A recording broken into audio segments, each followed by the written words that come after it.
Bismillahirrahmanirrahim. Assalamualaikum warahmatullahi wabarakatuh.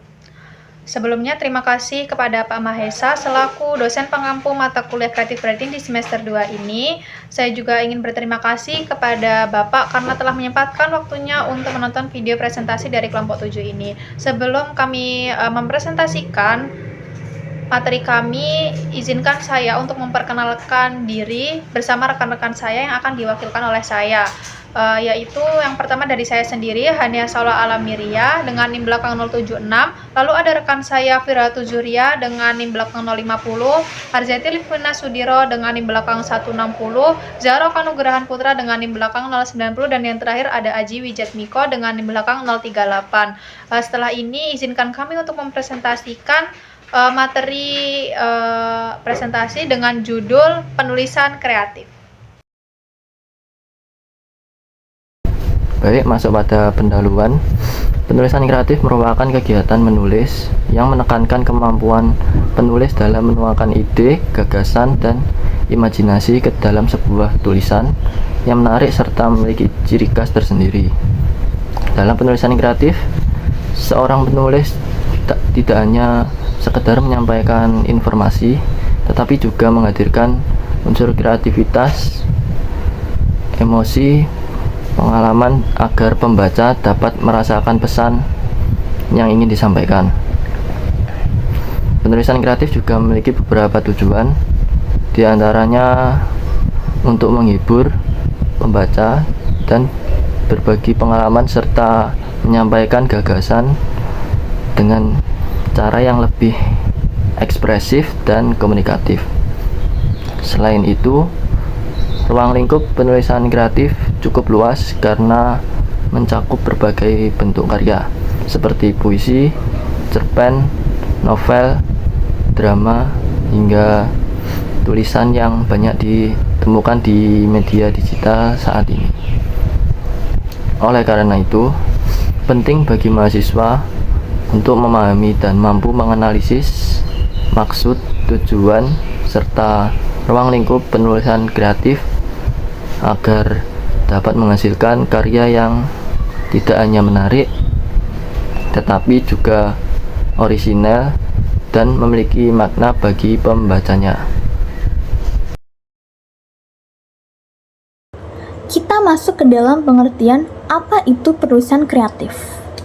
Menurut buku The Road to Creative Writing, karya Paul Mills, penulisan kreatif merupakan cara menulis yang memadukan suara penulis, dunia cerita, gambaran tulisan, serta alur cerita. Maksudnya, tulisan kreatif ini tidak hanya menyampaikan informasi, tetapi juga tentang bagaimana tulisan ini bisa membuat pembaca ikut merasakan suasana yang ada di dalamnya. Berbeda dengan tulisan informatif yang hanya berfokus menjelaskan sesuatu. Tulisan kreatif ini lebih ke bagaimana sih tulisan ini bisa lebih hidup dan membuat pembaca ikut ke dalam suasana cerita yang dibuat. Jadi pembaca tidak hanya memahami isi tulisannya, tetapi juga bisa terbawa emosi ke dalam cerita yang ada. Selanjutnya, tujuan penulisan kreatif. Penulisan kreatif sendiri bertujuan untuk mengembangkan imajinasi dan kreativitas dalam pengolahan bahasa. Jadi, lewat bahasa, penulis ini bisa belajar menyampaikan gagasannya dengan cara yang lebih hidup dan lebih emosional. Selain itu, penulisan kreatif juga melatih kepekaan, yaitu peka terhadap pilihan kata, terus emosi bisa tersampaikan, bahkan terhadap realitas sosial di sekitar kita bisa peka terhadap itu. Karena tanpa kepekaan itu, tulisan biasanya itu terasa lebih datar dan kurang menyentuh. Lalu selanjutnya ada ruang lingkup.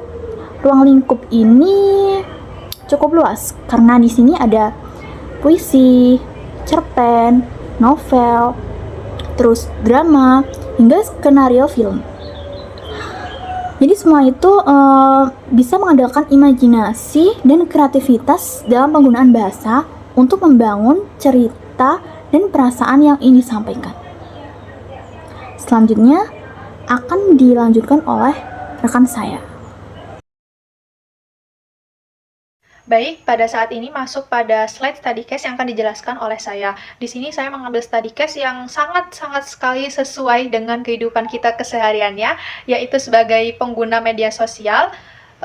Pastinya kita sering melihat tentang kalau misalnya kita ngerasa, wah bagus nih, sesuai banget nih sama aku. Nah, biasanya kita langsung nge-repost. Nah, kayak gitu.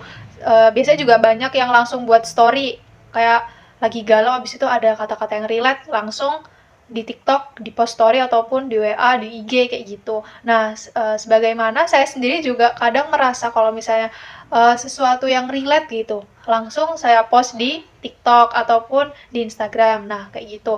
Di sini saya mengambil fenomena yang sering terjadi pada saat ini ya. Banyaknya generasi muda khususnya Gen Z, tapi untuk sekarang lebih dominan ke semua kalangan. Tapi di sini saya lebih memusatkan pada generasi Z yang sering menuliskan pengalaman pribadi ataupun curahan hati mereka yang sedang mereka rasakan di media sosial. Jadi contohnya kayak ya tadi saya bilang, seperti menuliskan kata-kata mengarang ataupun dibikin video atau foto live kayak gitu dan sebagaimanapun itu. Nah, tulisan tersebut itu biasanya kalau di TikTok itu berisi tentang cerita kehidupan sehari-hari ataupun peristiwa yang sedang relate ataupun tentang perjuangan, keluh kesah, masalah finansial keluarga, nah curahan hati perasaan ataupun pengalaman pribadi yang sedang mereka rasakan pada saat ini.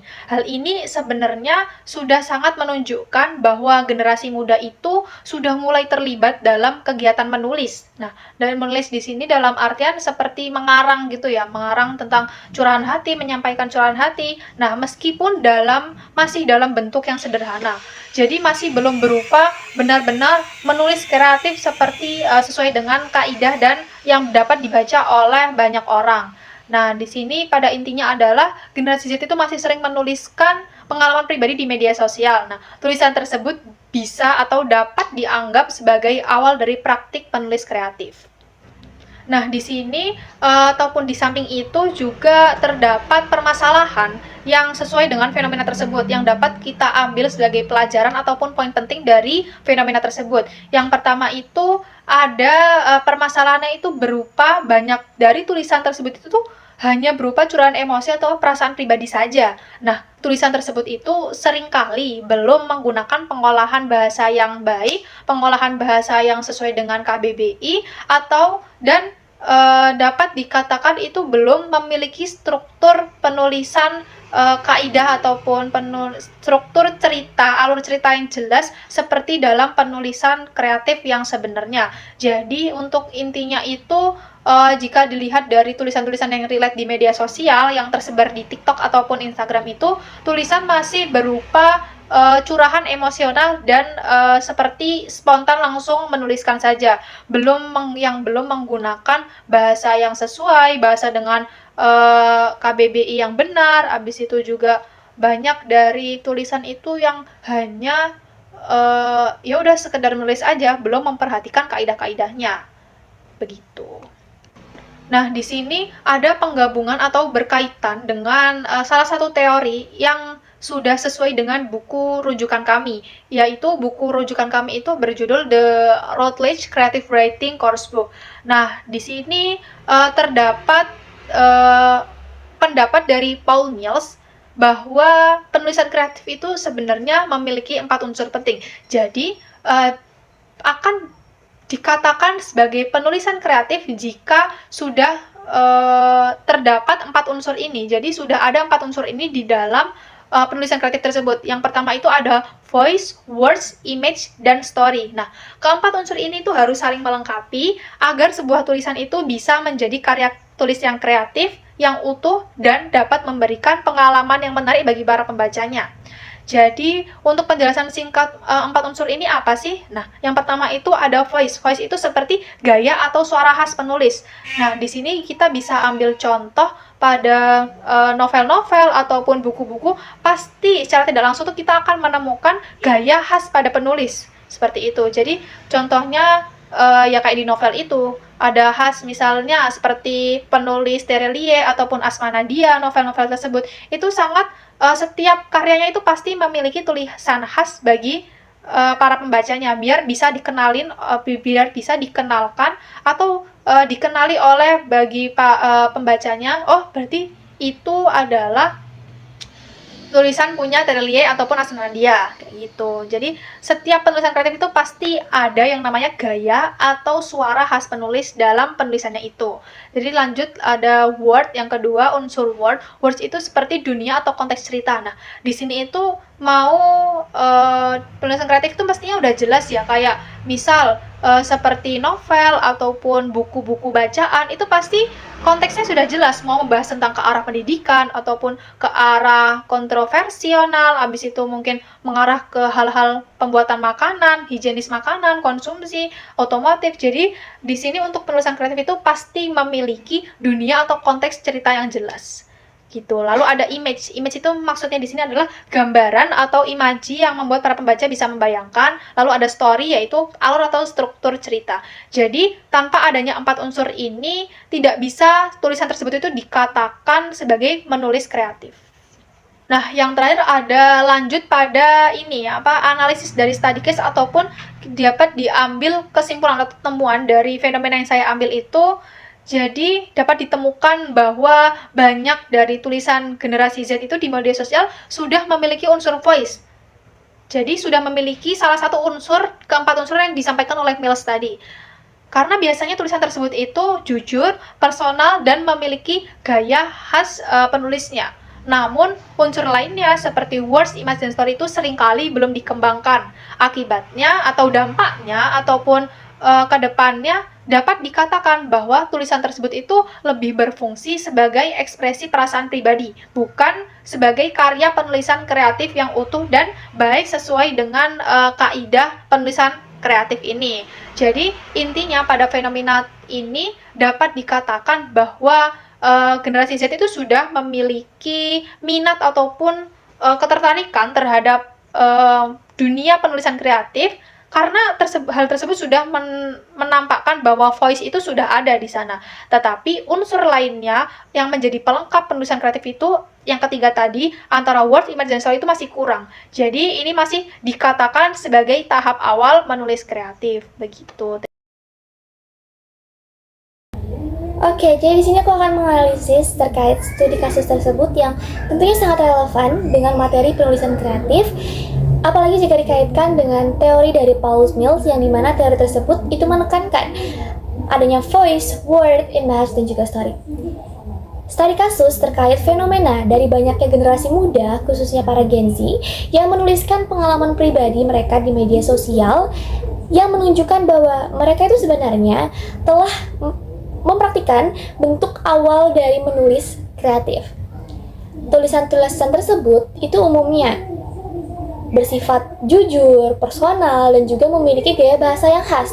Nah, keaslian inilah yang menjadi modal utama dalam penulisan kreatif, sebab voice itu mempresentasikan identitas dan juga sudut pandang dari penulis. Nah, namun permasalahan ini tuh muncul ketika tulisan-tulisan tersebut hanya didominasi oleh curahan emosi saja tanpa didukung oleh penggunaan bahasa dan juga struktur yang tepat. Dalam konteks penulisan kreatif, ekspresi perasaan saja itu belum cukup untuk disebut dengan karya kreatif yang utuh. Unsur word, image, dan story itu seringkali belum dikembangkan secara maksimal. Tulisan jadi cenderung langsung menyampaikan perasaan seperti sedih, lelah, atau kecewa tanpa membangun latar situasi yang jelas, tanpa menghadirkan gambaran konteks yang dapat dirasakan oleh para pembaca, serta tanpa alur yang menunjukkan perkembangan pengalaman atau refleksi. Akibatnya, tulisan berhenti pada tahap ekspresif dan belum mencapai tahap estetik dan juga komunikatif.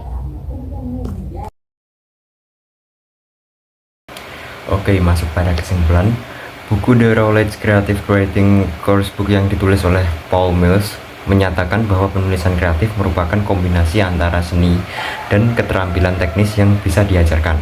Inti dari materi ini menyoroti pentingnya menguasai 4 aspek utama, yaitu ada suara, ada dunia, citra, dan cerita. Proses kreatif diuraikan bukan sebagai datangnya inspirasi secara tiba-tiba, melainkan sebagai hasil dari disiplin seperti pengamatan yang cermat dan kebiasaan untuk mencatat ide dalam buku catatan. Selain itu, seorang penulis harus menyadari perbedaan teknis dalam berbagai genre seperti prosa, puisi, dan teater. Kesimpulan pokoknya adalah mutu suatu karya yang sangat tergantung pada keberanian penulis untuk mencoba hal baru, serta kedisiplinan dalam melakukan revisi untuk memperjelas makna tulisan tersebut. Sekian kami dari kelompok 7. Wassalamualaikum warahmatullahi wabarakatuh.